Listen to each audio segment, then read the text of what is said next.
Hello students, welcome to doctor scope. তো আজকে আমরা দেখব ওই যে মজাদার যে চ্যাপ্টার আমরা দেখছিলাম, breathing and exchange of gases, তার পরবর্তী পার্টগুলো আমরা দেখব। তো আমরা কোনখান পর্যন্ত হয়েছে আমাদের? প্রথম হচ্ছে যে ওই ব্রিদিং আর রেসপিরেশন থেকে শুরু করেছিলাম আমরা, বিভিন্ন ধরনের প্রাণীর যে আলাদা আলাদা রেসপিরেটরি অর্গানগুলো সম্পর্কে আমরা জেনেছিলাম। তারপর আমরা জানলাম কি, যে আমাদের ব্রিদিংয়ের মানে হিউম্যান রেসপিরেটরি সিস্টেম, ঠিক আছে? তো লাংস টাংস তার কোথায় কি থাকে, তার আবরণীর মাঝখানে ফ্লুইড কেন থাকে, সব আমরা মোটামুটি জেনেছি। কন্ডাকশন পার্ট কোনটা, এক্সচেঞ্জ পার্ট কোনটা, সব জেনেছি। ডিফিউশন কোথায় হয়। তো আজকে আমরা দেখব মেকানিজম কিভাবে হয়, মেকানিজম অফ ব্রিদিং, ঠিক আছে? তো সেটা দেখব। বেসিক্যালি 5টা ভাগে আমরা ভাগ করি। প্রথম ভাগকে বলি পালমোনারি ভেন্টিলেশন, যেটা ব্রিথ ইন ব্রিথ আউট, ঠিক আছে? গ্যাস নিচ্ছি, গ্যাস ছাড়ছি, ঠিক আছে? সেটা নিলেই তো হবে না, তাহলে আমাদের অ্যালভিওলাই থেকে ব্লাডে যেতে হবে। তাহলে gas exchange between lung and alveoli, second part. Third part কি? গ্যাস ট্রান্সপোর্ট অক্সিজেন, মানে ওই যে ব্লাডে গেল, ঠিক আছে? অ্যালভিওলাই থেকে ব্লাডে গেল, ব্লাড থেকে সেটা কোথায় যেতে হবে? টিস্যুতে, ঠিক আছে? যেখানে সেটা অক্সিডেশন হবে, ঠিক আছে? টার্গেট টিস্যু, ঠিক আছে? সে সমস্ত জায়গায় যেতে হবে, আমরা জানি। তো তাহলে সেগুলো সেখান থেকে আবার কার্বন ডাইঅক্সাইডটা বয়ে নিয়ে আসতে হবে, গ্যাসিয়াস ট্রান্সপোর্ট হতে হবে। তারপর কী হতে হবে? Gas exchange between tissue and blood. তাহলে তার আবার ওইটা মানে প্রথমবার হচ্ছে, দেখো প্রথমে আমরা এক্ষুনি ডিটেলসে আবার বলছি, এঁকে দেখাচ্ছি কীভাবে হচ্ছে না। পালমোনারি ভেন্টিলেশন, শ্বাস নিচ্ছি, শ্বাস ছাড়ছি, ঠিক আছে? তারপরে নেওয়ার পরে অ্যালভিওলাইয়ের এখানে ফুসফুসের ভেতরে যে অ্যালভিওলাই আছে, সেখানে ওই অক্সিজেনটা যাচ্ছে ব্লাডে, আর ব্লাড থেকে কার্বন ডাইঅক্সাইড আছে, এখানে একটা গ্যাস এক্সচেঞ্জ হচ্ছে। তারপর এই অক্সিজেনটা ব্লাডের থ্রু দিয়ে ট্রান্সপোর্ট হয়ে কোথায় যাবে? টিস্যুতে, টার্গেট টিস্যুতে যাচ্ছে।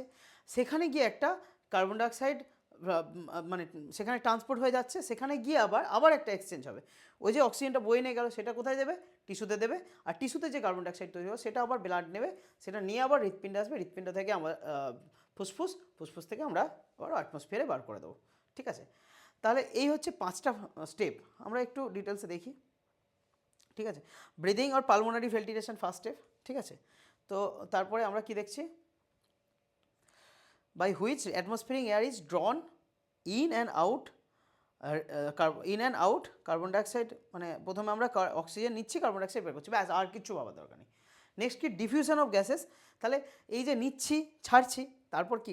আমরা অ্যালভিওলাইতে গেল, অ্যালভিওলাইতে কী হচ্ছে? অ্যালভিওলাই থেকে ডিফিউশন হচ্ছে, ডিফিউশন হয়ে অক্সিজেন যাচ্ছে ব্লাডে, ব্লাড থেকে কার্বন ডাইঅক্সাইড এসে মানে অ্যালভিওলাইতে আসছে, গেল। এবারে ওই অক্সিজেনটা শুধু ব্লাডে চলে গেলে তো হবে না, ট্রান্সপোর্ট হতে হবে। কার্বন ডাইঅক্সাইড যেটা এসছে সেটা তো অ্যালভিওলাই থেকে বাইরে বেরিয়ে গেল। ব্লাডটা এই অক্সিজেনটা ব্লাড থেকে ট্রান্সপোর্ট হয়ে কোথায় যাবে? বিভিন্ন টিস্যুতে, যেখানে কাজে লাগবে, অক্সিডেশন হবে, ঠিক আছে? তাহলে ট্রান্সপোর্ট হতে হবে, transport of gases by the blood, ঠিক আছে? এরপরে শুধু ট্রান্সপোর্ট হলেই হবে না, আবার ওই টিস্যুতে গিয়ে আবার সে তো অক্সিজেনটা তাকে টিস্যুতে দিতে হবে। তাহলে ডিফিউশন অফ সেই অক্সিজেনটা এলো সেল বা টিস্যুতে, আর সেখানে তৈরি হওয়া কার্বন ডাইঅক্সাইড রেসপিরেশন পদ্ধতিতে সেইটা চলে গেল ব্লাডে, এক্সচেঞ্জ হলো, এখানে একটা ডিফিউশন হলো। ডিফিউশন মানে আমি বারবার বলেছি যে বেশি ঘনত্ব থেকে কম ঘনত্ব। দেখো আমাদের একটা সেল বা টিস্যুতে যদি আমি দেখি, টিস্যুতে সেলুলার রেসপিরেশন হয়, সেখানে কার্বন ডাইঅক্সাইড তৈরি হয়, আমি অলরেডি দেখিয়েছি, ঠিক আছে? সেই কার্বন ডাইঅক্সাইড তৈরি হচ্ছে আর অক্সিজেন ইউজ হচ্ছে, অক্সিজেন ক্রমাগত ইউজ হতে আছে, তাহলে অক্সিজেনের পরিমাণ এখানে কম থাকবে। আর এখানে ব্লাডে অক্সিজেন রিচ ব্লাডটা এসছে, তাহলে এখানে নিশ্চয়ই অক্সিজেনের ঘনত্ব বেশি, সেই বেশি ঘনত্ব থেকে কম ঘনত্বের দিকে চলে আসবে, সিম্পল ডিফিউশন, ঠিক আছে? আর এখানে কার্বন ডাইঅক্সাইড তৈরি হচ্ছে, কার্বন ডাইঅক্সাইডের ঘনত্ব বাড়ছে, তাহলে এখানে কার্বন ডাইঅক্সাইড উত্তর বাড়তে থাকছে।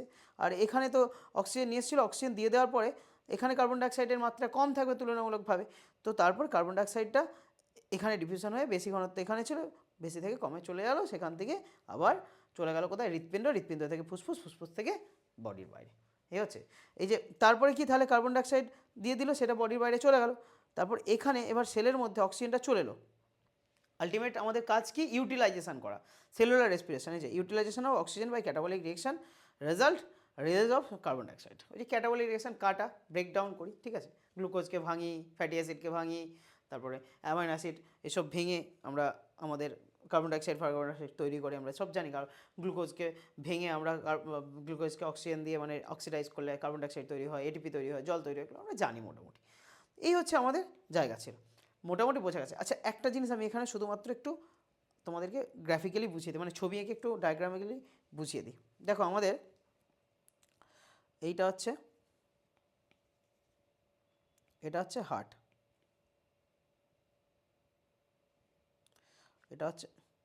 এটা হচ্ছে হার্ট। একটু তোমরা, ভ্যালেন্টাইন উইক চলছে আর আমার হার্ট ঠিক মতো বানাতেই পারছি না, তোমরা ভালো বানাও। যাই হোক, এ হচ্ছে হার্ট,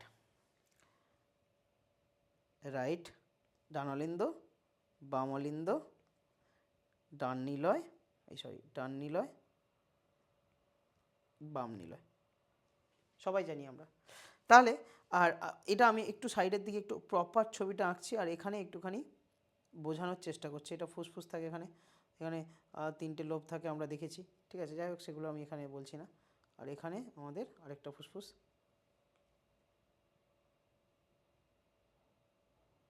এইখানটায় থাকে হচ্ছে আমাদের হার্টটা থাকে, ঠিক আছে।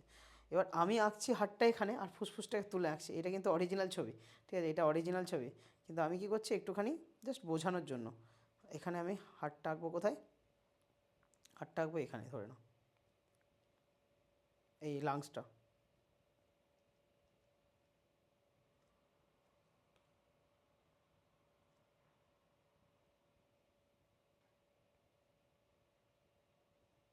মোটামুটি বোঝা গেছে। দেখো আমাদের কি হচ্ছে তাহলে, একবার খুব ভালো করে চিন্তা ভাবনা করো। অক্সিজেনটা আসছে, অক্সিজেন আসছে আসছে, এখানে কি ছিল? এখানে ছিল ব্লাড ভেসেলস। আমি পুরোটাকে বাইরের দিক থেকে আঁকছি। এখানে ছিল ব্লাড ভেসেলস, আমি লাল দিয়ে দেখাচ্ছি, যেহেতু অক্সিজেন ফুলফিল হয়ে যাচ্ছে সেটাকে লাল দিয়ে দেখাচ্ছি। অক্সিজেন ফুলফিল হলো, ঠিক আছে। ব্লাড ভেসেলস থেকে এই অক্সিজেনটা এখানে নিয়ে নিল। সরি, এটাকে আমি এই সবুজ দিয়ে অক্সিজেনটাকে দেখাই। আচ্ছা, রক্তের রং, ঠিক আছে, এই সবুজ দিয়ে অক্সিজেনকে দেখাই, ভালো। যাই হোক, সেটা বুঝে নিও। এটা কি অক্সিজেনেটেড ব্লাড, O2 এখানে ঢুকে গেছে। ডিফিউশন পদ্ধতিতে আমি যেরকম বলছি, বেশি ঘনত্ব থেকে কম ঘনত্বে চলে এসছে, বোঝা গেছে, ঠিক আছে। আর এইটা কিন্তু আবার বলছি, এখানে কিন্তু এই ব্লাড ভেসেলটা এরকম বাইরে থাকবে না, এরকম নেটওয়ার্ক আকারে পুরো ফুসফুস জুড়ে থাকবে, বুঝে গেছে। তো জাস্ট বোঝানোর জন্য এটা বলা হচ্ছে। কী হচ্ছে, ফুসফুসে যাচ্ছে, ফুসফুস থেকে অক্সিজেন নিচ্ছে, এই যে অক্সিজেনটা আসছে, ঠিক আছে, অক্সিজেনটা এসে লেফট আর্টিকেলে এলো, বাম অলিন্দে এলো, ঠিক আছে। সেখান থেকে বাইকাস্পিড ভালভ হয়ে ডান অলিন্দে আসবে। ডান অলিন্দ থেকে রক্তটা সারা দেহে যেখানে টার্গেট অর্গান টিস্যুর কাছে চলে যাবে। ধরো এখানে আমাদের টিস্যু আছে, ঠিক আছে, এখানটায় সাপোজ টিস্যু আছে, ধরো এখানে টিস্যু আছে এই জায়গাটা। তো এখানটায় আমাদের অক্সিজেন এখানে কাজে লাগছিল, ঠিক আছে। তাহলে অক্সিজেনের এখানে মাত্রা কমে যাবে, আস্তে আস্তে করে অক্সিজেনের মাত্রাটা কমতে থাকবে, কাজে লাগছে, অক্সিজেন অক্সিডাইজ হয়ে যাচ্ছে, অক্সিজেনটা, ঠিক আছে। তাহলে এবার এখানে তাহলে ডিফিউশন প্রক্রিয়া, এখানে অক্সিজেন বেশি বেশি ছিল, এখানে টুক করে চলে আসবে বেশি থেকে কম ঘনত্বের দিকে, সিম্পল ডিফিউশন, ঠিক আছে। এখানে তাহলে অক্সিজেন পৌঁছে গেল। আর এই যে রেসপিরেশনের পরে তৈরি হচ্ছিল কি, কার্বন ডাইঅক্সাইড। কার্বন ডাইঅক্সাইড কী হবে, এবার এখানে তো অক্সিজেনযুক্ত ব্লাড ছিল, এখানে কার্বন ডাইঅক্সাইডের মাত্রা কম ছিল, ঘনত্ব কম ছিল। এ ডিফিউশন করে সঙ্গে সঙ্গে চলে গেল কোথায় না, ব্লাডে, ঠিক আছে, এইখানে ব্লাডে চলে এলো। এবার এই কার্বন ডাইঅক্সাইড যুক্ত ব্লাডটা এলো কোথায়, ডান অলিন্দে। ডান অলিন্দ থেকে ট্রাইকাসপিড ভালভ হয়ে যাবে ডান নিলয়ে। এই ডান নিলয় থেকে আবার ডিঅক্সিজেনেটেড ব্লাডটা যাবে হচ্ছে ফুসফুসে, ঠিক আছে। এবারে এখানে গিয়ে ফুসফুসে, এই তো কার্বন ডাইঅক্সাইড যুক্ত ব্লাড ছিল, এখান থেকে কার্বন ডাইঅক্সাইডটা ফুসফুসে, মানে যে আবার সিম্পল ডিফিউশন, এখানে কার্বন ডাইঅক্সাইডের ঘনত্ব বেশি, এখানে কার্বন ডাইঅক্সাইডের ঘনত্ব বেশি, এখানে কম, তাহলে কম ঘনত্ব থেকে বেশি ঘনত্বের দিকে কার্বন ডাইঅক্সাইডটা চলে গেল, চলে গিয়ে এবার এটা আমাদের রিলিজ আউট, বাইরে বেরিয়ে গেল। মানে যা পদ আছে, আমরা পদগুলো পড়েছি অলরেডি, কার্বন ডাইঅক্সাইড বাইরে বেরিয়ে গেল একদম লাংস থেকে। আমাদের স্টেপ বাই স্টেপ যে আমাদের কন্ডাক্টিং ওয়ে আছে সেটা বেরিয়ে গেল। এটা বোঝা গেছে মোটামুটি, ওভারঅল একটা ভিউটা ক্লিয়ার। এরপর আমরা যে মাসেলসগুলো ইনভলভ আছে সেটা জেনে নিই, ঠিক আছে। মাসেলসগুলো ইনভলভ জেনে নিই, তাহলে আমাদের বুঝতে সুবিধা হবে কী কী মাসেলস ইনভলভ আমাদের ব্রিদিংয়ের জন্য। এই যে শ্বাসকার্য করছি তাতে কী কী মাসেলস থাকে, কাজ করে। প্রথমত নর্মাল যে আমরা এই যে শ্বাসকার্য সারাদিনে নিই, দেখো দু ধরনের আমাদের পদ্ধতি হয়, এক হচ্ছে একটা নর্মাল, মানে আমি এটা দেখানোর জন্য করছি, আমি যে নিচ্ছি ছাড়ছি প্রত্যেকটা মুহূর্তে সেটা আমরা বুঝতেও পারি না, ঠিক আছে। তো সেই নর্মাল শ্বাসকার্য আর একটা কি মানে ফোর্সফুল, দুটো ভাগ আছে। নর্মালের সময় আমাদের কি কি কাজে লাগে বেসিক্যালি আমাদের, দেখো এই যে রিবগুলো, এই যে বক্ষ মানে পাঁজর মানে আমাদের এটা কি যেন বলে, স্টার্নাম, তারপরে রিব বা রিব কেজ, কেজ মানে খাঁচা, ঠিক আছে, রিব কেজ, আর এখানে স্টার্নাম। এই যে দুটো রিবসের মাঝখানে ভেতরের দিকে, ধরো এটা কীভাবে দেখাবো, ধরো এই যে দুটো মানে রিব ধরে নাও, দুটো রিব, ঠিক আছে, দুটো রিবে আমাদের ধরে নাও, দাঁড়া,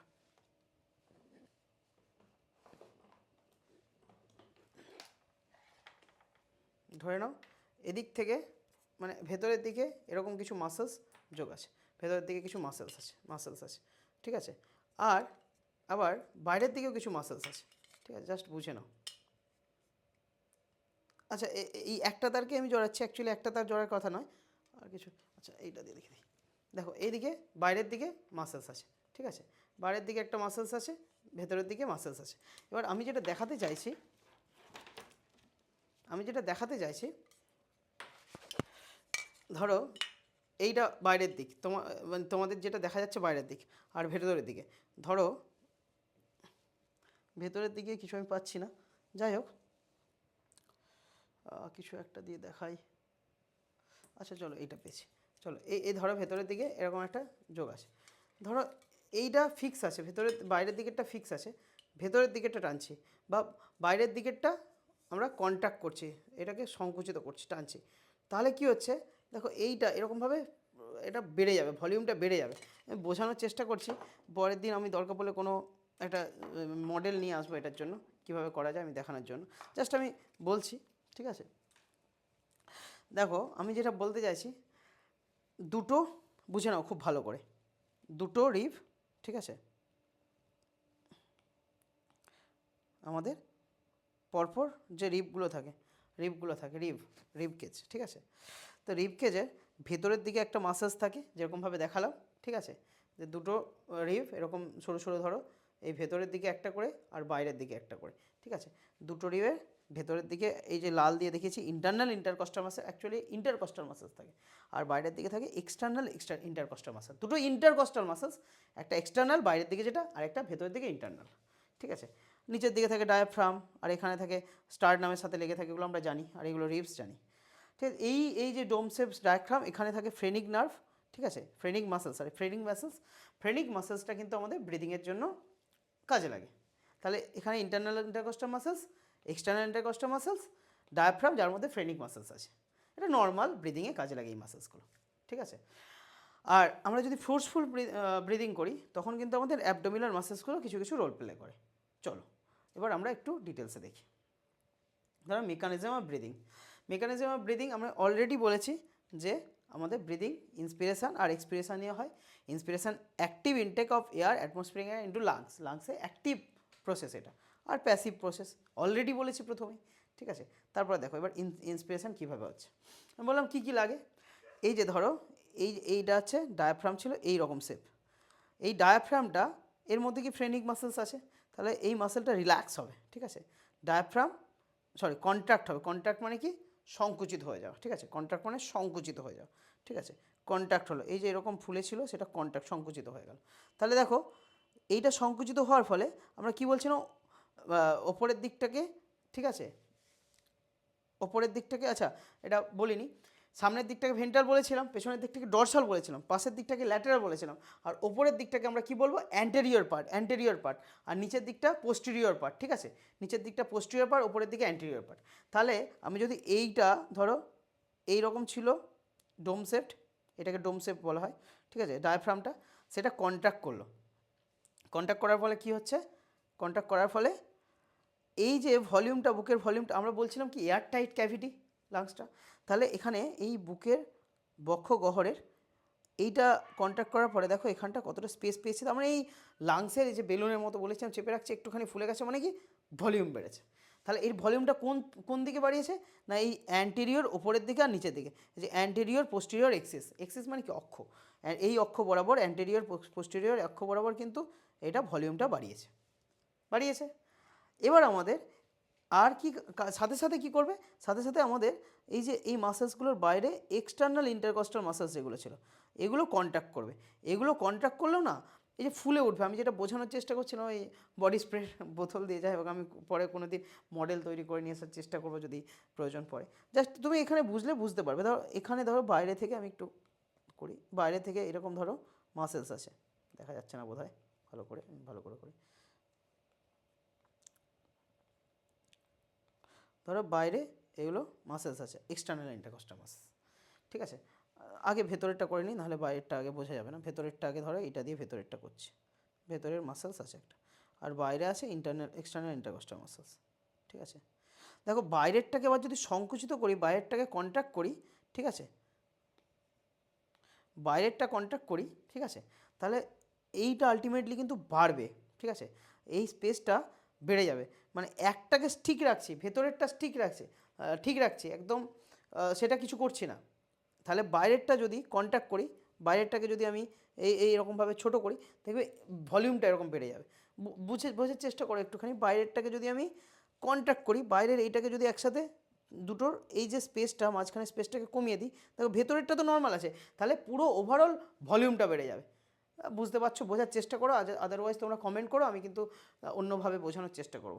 আশা করছি বুঝতে পারছো যে আমরা যদি বাইরেরটাকে, ঠিক আছে, এক্সটার্নাল ইন্টারকস্টাল মাসেলসকে যদি কন্ট্রাক্ট করি, এই যে মাঝখানের যে স্পেসটা, এটাকে যদি ছোটো করে দিই, কন্ট্রাক্ট করে ছোটো করে দিই, তার আর ভেতরেরটাকে তো আমরা কোনো কন্ট্রাকশন করিনি আর রিল্যাক্সেশনও করিনি, ভেতরেরটা যেমন ছিল তেমন আছে, তাহলে আমাদের কিন্তু টোটাল ওভারঅল ভলিউমটা বেড়ে যাবে, ঠিক আছে। তো বোঝানোর চেষ্টা করলাম, একটু বোঝার চেষ্টা করো, ঠিক আছে। তাহলে আমাদের কি হচ্ছে, অ্যান্টেরিয়র পোস্টেরিয়র এক্সিসে এই অক্ষ বরাবর এই ডায়াফ্রাম কন্ট্রাক্ট করার ফলে কি হচ্ছে, ইনক্রিজ হচ্ছে ভলিউম, আর আর আমাদের এক্সটার্নাল ইন্টারকস্টাল মাসেলস কন্ট্রাক্ট করার ফলে এটা কোন দিকে, পাশের দিকে, ribs and sternums lift up volume in dorsoventral axis, মানে আমাদের সামনের দিকে আর পেছনের দিকে। তাহলে এইগুলো তাহলে কন্ট্যাক্ট করার ফলে, এক্সটার্নাল ইন্টারকস্টাল মাসেলস কন্ট্যাক্ট করার ফলে সামনের দিক আর পেছনের দিকে আমাদের কি ভলিউম বাড়বে। আবার আমি মনে করি, আমি বলেছিলাম আমাদের লাংস হচ্ছে একটা এয়ার টাইট ক্যাভিটি। সেই এয়ার টাইট কীভাবে করে রাখছিলাম, যেমন দুটো হাত দিয়ে এয়ার টাইট এই বেলুন দিয়ে বলেছিলাম, সেরকম নিচের দিকে ছিল ডায়াফ্রাম, এই পাশের দিকে ছিল রিব কেজ খাঁচা, ঠিক আছে, রিবের খাঁচা, আর সামনে ছিল স্টার্নাম, পেছনে ছিল কি ডরসাল সাইডে কি ছিল, ভার্টিব্রাল কলাম। তাহলে আমি এই খাঁচাটাকে, এই যে মানে ডোম শেপড ডায়াফ্রাম যার মধ্যে ফ্রেনিং মাসেলস আছে, সেটা যদি কন্ট্রাক্ট করি, তাহলে এই ভলিউমটা, মানে ওই যে বলছিলাম, তাহলে এইটা কন্ট্রাক্ট করছি, তাহলে টোটাল ভলিউম বাড়ছে। আবার এই সাইডেও যদি কন্ট্রাক্ট হয়, তাহলে এই সাইডেও ভলিউম বাড়বে, দুটো সাইডে মানে সামনে পেছনে। তাহলে ডরসোভেন্ট্রাল অ্যাক্সিস, ডরসাল সাইড পেছনের দিকে, সামনের দিকে ভেন্ট্রাল, তাহলে এই বরাবর ডরসোভেন্ট্রাল অ্যাক্সিস বরাবর কারা ভলিউম ইনক্রিজ করছে, এক্সটার্নাল ইন্টারকস্টাল মাসেলস। আর অ্যান্টেরিয়র পোস্টেরিয়র এক্সিসে কারা ভলিউম ইনক্রিজ করছে, না ডায়াফ্রাম। তাহলে এই দুটো একসাথে কাজ করবে, ঠিক আছে। এটা কখন, ইন্সপিরেশান, ওই যে আমরা বলি অ্যাক্টিভ প্রসেস, ইন্সপিরেশান। তারপরে এটা তাহলে ওভারঅল থোরাসিক ভলিউম বাড়ালো, আমাদের থোরাসিক ভলিউম বাড়ালো। আর আমরা বলছিলাম ভলিউম বাড়লে কী হয়, প্রেসার রিলিজ হয়। আমি যে কোনো জিনিস জোর করে চেপে রাখছি, ভলিউম কম আছে, প্রেসার বেশি আছে, আবার যদি এরকম ছেড়ে দিচ্ছি, ভলিউম বেড়ে যাচ্ছে, প্রেসার কমে যাচ্ছে। তো সেটাই আর কি। তাহলে ভলিউম ইনক্রিজ হচ্ছে, প্রেসার ডিক্রিজ হচ্ছে, ভলিউমের সাথে প্রেসার ব্যস্তানুপাতিক সম্পর্ক। তাহলে এই ভলিউম যখন ইনক্রিজ হচ্ছে, আমরা বলেছিলাম যে এরকমভাবে বেলুনকে যদি চেপে রাখি, তাহলে বেলুনের নিজের শক্তি নেই যে সেটা নিজেকে বড় করার। যদি আমি এই হাতটাকে বড় করি, তাহলে সাথে সাথে বেলুনটাও তার হাতের সাথে বড় হবে। সেরকম তাহলে এখানে থোরাসিক ভলিউম ইনক্রিজ হচ্ছে, কারা ইনক্রিজ করছে, ডায়াফ্রাম কন্ট্রাক্ট করে আর এক্সটার্নাল ইন্টারকস্টাল মাসল কন্ট্রাক্ট করে। কন্ট্রাক্ট, দুটোই কন্ট্রাক্ট, মনে রাখবে। এটা ফ্ল্যাটেন্ড হয়ে যায়, ঠিক আছে। এটা ডায়াফ্রাম হচ্ছে অ্যান্টেরিয়র পোস্টেরিয়র এক্সিস বরাবর, ডায়াফ্রাম নিচের দিকে থাকে, ওপরে নিচে ভলিউম বাড়ায়। আর আমাদের এক্সটার্নাল ইন্টারকস্টাল মাসেলস হচ্ছে সামনে আর পেছনে, ঠিক আছে, অ্যান্টেরিয়র আর পোস্টেরিয়র সাইড, ঠিক আছে, সরি, অ্যান্টেরিয়র পোস্টেরিয়র এক্সিস ওপর নিচে হচ্ছে তোমার ডায়াফ্রাম, আর ডরসোভেন্ট্রাল পেছনের দিকে ডরসাল, আর সামনের দিকে ভেন্ট্রাল। ডরসোভেন্ট্রাল এক্সিসে কী করে না, এক্সটার্নাল ইন্টারকস্টাল মাসেলস। তার ফলে থোরাসিক ভলিউম বাড়লো, থোরাসিক ভলিউম বাড়লে থোরাসিক প্রেশার ডিক্রিজ হবে, কমে যাবে, ভলিউমের সাথে প্রেশার ব্যস্তানুপাতিক সম্পর্ক। তাহলে লাংস এক্সপ্যান্ড, তাহলে তখন লাংসটার সাথে সাথে বাড়বে, ঠিক আছে, এয়ার টাইট ক্যাভিটি ছিল, বাড়বে সাথে সাথে, আমি বলছিলাম। তাহলে লাংস এক্সপ্যান্ড করলে কি, লাংসের ভলিউম কমবে, লাংসের ভলিউম বাড়বে, লাংস এক্সপ্যান্ড করছে মানে ভলিউম বাড়ছে, আয়তন বাড়ছে, ঠিক আছে। আয়তন বাড়লে কী হবে, লাংসের ভেতরের প্রেশার ডিক্রিজ হবে, লাংসের ভেতরে প্রেশার ডিক্রিজ হলো, প্রেশার ডিক্রিজ যদি প্রেশার কমে যায় তাহলে কম প্রেশার থাকার জন্য আর আমাদের বাইরে যদি পরিবেশের প্রেশারের থেকে ভেতরের প্রেশার কম হয় তাহলে বায়ুটা ভেতরে ঢুকবে, পরিবেশ থেকে ভেতরে ঢুকবে, ঠিক আছে। তাহলে ইন্ট্রাপালমোনারি প্রেশার ডিক্রিজ, আমাদের ফুসফুসের ভেতরে প্রেশার কমে যাবে, তখন আমার প্রেশার ভেতরে কম বাইরে বেশি, তখন আমাদের সবসময় একটা সমতায় থাকতে চায়, ঠিক আছে। তখন আমাদের বাইরে থেকে হাওয়া গ্যাসটা, সেই বেশি প্রেশারের গ্যাসটা আমাদের শরীরে ঢুকে গেল, এইভাবে কিন্তু আমাদের ইন্সপিরেশন হয়। তাহলে কি বললাম, ইন্সপিরেশনের জন্য খুব ভালোভাবে একদম কিছু ভাবার দরকার নেই। প্রথমে হচ্ছে আমাদের মনে রাখবেন, আমাদের ওপর নিচে বরাবর আমাদের কি করতে হবে, ওপর নিচে বরাবর বাড়াতে হবে। ওপর নিচে বরাবর ভলিউম কে বাড়াবে, আমাদের এখানে থাকে কি ডায়াফ্রাম, অ্যান্টেরিয়র পোস্টেরিয়র এক্সিসে ভলিউম বাড়াবে হচ্ছে ডায়াফ্রাম। সাথে সাথে এক্সটার্নাল ইন্টারকস্টাল মাসেলস হচ্ছে কোনটা, ডরসোভেন্ট্রাল সাইড, পেছনের দিকে সামনের দিকে এইটা, এই সাইজটাকে, এই বুক আর পেছন থেকে এইটাকে বাড়াবে, আর ওপর নিচে বাড়াবে হচ্ছে কি ডায়াফ্রাম। তাহলে এই দুটো বাড়ালে আমাদের ওভারঅল থোরাসিক চেম্বারের যে ভলিউমটা সেটা বাড়লো, ভলিউম বাড়লে প্রেশার কমবে, আর সাথে সাথে আমরা জানি এটা এয়ারটাইট চেম্বার হচ্ছে আমাদের, এয়ারটাইট ক্যাভিটি, এয়ারটাইট চেম্বার হচ্ছে তোমার লাংস। তাহলে সাথে সাথে ওই আমাদের থোরাসিক ভলিউম বাড়লে লাংসও বাড়বে, লাংস বাড়লে লাংসের প্রেশার ডিক্রিজ হবে, ঠিক আছে। লাংসের ভলিউম বাড়লে প্রেশার ডিক্রিজ হবে, আর প্রেশার ডিক্রিজ হওয়ার ফলে পরিবেশ থেকে আমাদের কিন্তু গ্যাসটা আমাদের লাংসে আসবে। এই হচ্ছে ইন্সপিরেশন, আশা করছি ক্লিয়ার। তাহলে এবারে এক্সপিরেশন একই জিনিস, একদম চাপ নেওয়া দরকার নেই। মানে আমরা ইন্সপিরেশনে কি দেখেছিলাম না, আমাদের যে কন্ট্যাক্ট করছিল এক্সটার্নাল ইন্টারকস্টাল মাসেলস আর ডায়াফ্রাম, ঠিক আছে, একসাথে কন্ট্যাক্ট করছিল। ইন্টারকস্টাল মাসেলস কী করছিল না, আমাদের ডরসোভেন্ট্রাল এক্সিসে আমাদের ভলিউম বাড়াচ্ছিল, আর আমাদের আমাদের অ্যান্টেরিয়র পোস্টেরিয়র এক্সিসে কে বাড়াচ্ছিল ভলিউম না, ডায়াফ্রাম। এবার তাহলে এই যে অ্যাক্টিভ প্রসেস, তার ফলে আমাদের, আচ্ছা এখানে আমি একটুখানি বলে রাখি, নাহলে আবার তোমরা একটুখানি গুলিয়ে যেতে পারে, যে এই যে থোরাসিক ভলিউম ইনক্রিজ বলছি আমি, thoracic volume increase, thoracic pressure decrease, তার ফলে লাংসও এক্সপ্যান্ড করবে, thoracic pressure decrease, lungs expand করে যাবে, সেটা আমরা বুঝতে পারছি। তাহলে লাংস এক্সপ্যান্ড করলে লাংসের ভলিউম ইনক্রিজ হবে, ভলিউম ইনক্রিজ হলে প্রেশার ডিক্রিজ হবে। এই প্রেশার ডিক্রিজ হচ্ছে, এটা হচ্ছে আমাদের পরিবেশের থেকে মানে কম প্রেশার হয় বলে এটাকে আমরা নেগেটিভ প্রেশারও বলি, ঠিক আছে। এইটা একটুখানি মাথায় রেখো। তো এরপর আমরা ইন্সপিরেশনের পর এক্সপিরেশন, তাহলে যেগুলো কন্ট্রাক্ট হয়েছিল সেগুলো জাস্ট রিল্যাক্স হয়ে যাবে। এখানে আমাদের কন্ট্যাক্ট হয়েছিল ডোমসেপ্ট ডায়াফ্রাম, সেটা রিল্যাক্স হয়ে গেল, ঠিক আছে। আর এইগুলো আমাদের ইন্টারকস্টাল মাসেলস কন্ট্যাক্ট করেছিল, রিল্যাক্স করে গেল ইন্টারকস্টাল মাসেলস, ডায়াফ্রাম রিল্যাক্স। তাহলে রিল্যাক্স করলে আবার তো সেই থোরাক্স রিগেন অরিজিনাল পজিশন, আমাদের যে থোরাসিক ক্যাভিটি সেটা আবার অরিজিনাল পজিশনে চলে যাবে, ঠিক আছে। তাহলে আবার থোরাসিক ভলিউম ডিক্রিজ হবে, ভলিউম ডিক্রিজ মানে তার পালমোনারি, থোরাসিক ভলিউম ডিক্রিজ হলে পালমোনারি ভলিউম ডিক্রিজ হবে, ঠিক আছে। পালমোনারি ভলিউম থোরাসিক ভলিউমের সাথে একদম ওতপ্রোতভাবে জড়িত, আমরা জানি, ঠিক আছে। তারপরে প্রেশার বাড়বে, পালমোনারি প্রেশার বাড়বে, প্রেশার বাড়লে বাইরের প্রেশার কম, ভেতরের প্রেশার বেশি, ভেতর থেকে বাইরে এয়ার বেরিয়ে যাবে, বোঝা যাচ্ছে। তাহলে আমরা মেকানিজম অফ ব্রিদিং মোটামুটি খুব সুন্দরভাবে বুঝলাম। তাহলে আমি এখন কী মানে ইন্সপিরেশনে কী কী লাগে, এক্সপিরেশনে কী কী লাগে, খুব ভালোভাবে কিন্তু আমাদের এটা আয়ত্ত করতে হবে। প্রথম ইন্সপিরেশনে আমাদের কী কী লাগছে, প্রথম লাগছে আমাদের যে চারিদিকে, আমরা আগেই বলেছি এয়ারটাইট ক্যাভিটি, আমাদের থোরাসিক ক্যাভিটি, আর তার নিচের দিকে থাকে ডায়াফ্রামটা এরকম ডোম শেপ থাকে, সেটা কন্ট্যাক্ট করলে আমাদের ওপর নিচে আমাদের হচ্ছে অ্যান্টেরিয়র পোস্টেরিয়র সাইডে এক্সিসে ভলিউম বাড়বে। আর আমাদের এই যে ইন্টারকস্টাল মাসেলস যেগুলো রিবসের ওপরে আর মানে সামনে এক্সটার্নাল বাইরের দিকে আর ভেতরের দিকে থাকে, এক্সটার্নাল ইন্টারকস্টাল মাসেলস কী করবে, কন্ট্রাক্ট করলে আবার এই সামনে পেছনে ডরসোভেন্ট্রাল এক্সিসে ভলিউম বাড়াবে। ভলিউম বাড়ালে কি হচ্ছে, আমাদের সাথে সাথে লাংসের ভলিউম বাড়বে। আমাদের জানি এটা এয়ারটাইট ক্যাভিটি, এই হাতের যদি আমি হাতের বড় করি সাইজ, তখন আমার বেলুনটাও সাথে সাথে বড় হবে, সেরকমই আমি আমাদের থোরাসিক সাইজ যেটা থোরাসিক ক্যাভিটির সাইজটা বড় হলে, ভলিউম বড় হলে, আয়তন বাড়লে ভেতরের যে লাংসটা তারও আয়তন বাড়বে, ঠিক আছে। তার আয়তন বাড়লে তাহলে ভেতরে প্রেশার কমে যাবে, আয়তন বাড়লে প্রেশার কমলে পরিবেশের প্রেশার বেশি আর আমাদের এর ভেতরের প্রেশার কম, এটাকে নেগেটিভ প্রেশার একটা জেনারেট হচ্ছে, তার ফলে পরিবেশ থেকে গ্যাসটা ভেতরে ঢুকছে, এটা ইন্সপিরেশন। আর এক্সপিরেশন, ব্যাস যেটা হয়েছিল সেটা রিল্যাক্স, রিল্যাক্স একদম, কোনো একদম প্যাসিভ প্রসেস, ওই জন্য আমরা বলছি ইন্টারকস্টাল মাসেলস রিল্যাক্স হয়ে যাবে, তাহলে আমাদের ডর্সোভেন্ট্রাল এক্সিসে যে বৃদ্ধিটা ছিল সেটা কমে গেল, আমাদের সাথে সাথে আমাদের ডায়াফ্রাম রিল্যাক্স হয়ে যাবে।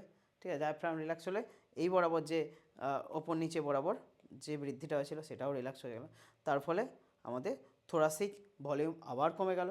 ভলিউম কমলো মানে প্রেশার বেড়ে গেল, তাহলে বাইরের প্রেশারের থেকে ভেতরের প্রেশার বেড়ে গেল, তখন আমাদের ভেতর থেকে বাইরে এয়ারটা এক্সপেল আউট করে দিলাম। ঠিক আছে, এয়ার মুভড আউট। ওকে, এবার ধরো আমরা তাহলে আমরা ইন্সপিরেশন, নর্মাল এক্সপিরেশন দেখলাম। এরপর আমরা ফোর্সফুল এক্সপিরেশন যদি করি, তখন দেখো আমার পেটের মধ্যে চাপ পড়ছে, দেখো দেখো পেটের মধ্যে চাপ পড়ছে। এই পেটের মধ্যে যে চাপ পড়ছে, ফোর্সফুল এক্সপিরেশন করছে, তখন দেখো আমাদের অ্যাবডোমিনাল মাসেল কাজে লাগছে, আর সাথে সাথে তখন কাজে লাগবে ইন্টারনাল ইন্টারকস্টাল। আচ্ছা, এখানে কিন্তু খুব ভালো করে মনে রাখবে যে আমাদের ইন্টারনাল ইন্টারকস্টাল মাসেলস নর্মাল সময় কাজে লাগে না, নর্মাল ইন্সপিরেশনে কাজে লাগে না, নর্মাল ইন্সপিরেশনে কাজে লাগে এক্সটার্নাল ইন্টারকস্টাল মাসেলস, আর ডায়াফ্রাম কন্ট্রাক্ট করে, আর এক্সপিরেশনে সেই ইন্টারনাল এক্সটার্নাল ইন্টারকস্টাল মাসেলস আর ডায়াফ্রাম রিল্যাক্স করে। ঠিক আছে, আর যখন আমি বলবো যে আমাদের ফোর্সফুল এক্সপিরেশন, তখন আমাদের পেটের অ্যাবডোমিনাল মানে পেট, আর ইন্টারনাল ইন্টারকস্টাল মাসেলস কন্ট্রাক্ট করে। ঠিক আছে, তো মোটামুটি আমরা বুঝলাম। ঠিক আছে, তাহলে এইখানের এই দুটো জায়গা সবথেকে গুরুত্বপূর্ণ, মেকানিজম অফ ব্রিদিং। ঠিক আছে, এগুলো আমরা খুব ভালো করে জানলাম। কারো কোনো সমস্যা থাকলে লিখো। ঠিক আছে, খুব আমি অনেক চেষ্টা করলাম ভালো করে বলার জন্য, তারপরে তোমরা নিজেদের মতো একবার বইটা পড়ে দেখো। অল দ্য বেস্ট, সবাইকে শুভকামনা, সবাই ভালো থেকো। ঠিক আছে, যাদের মনে হচ্ছে আমাদের লেকচার এফেক্টিভ, তারা একটু শেয়ার করতে পারো বন্ধুদের সাথে, আর আমাদের ব্যাচ চাইলে জয়েন করতে পারো, আমাদের কন্ট্যাক্ট নাম্বার দেওয়া আছে নিচে, চলছে আমাদের সেন্টারগুলো দেওয়া আছে, কোঅর্ডিনেট করতে পারো আমাদের টিমের সাথে। অল দ্য বেস্ট, সবাই খুব ভালো থাকো। নেক্সট লেকচারে আবার দেখা হচ্ছে সবার সাথে। All the best, by.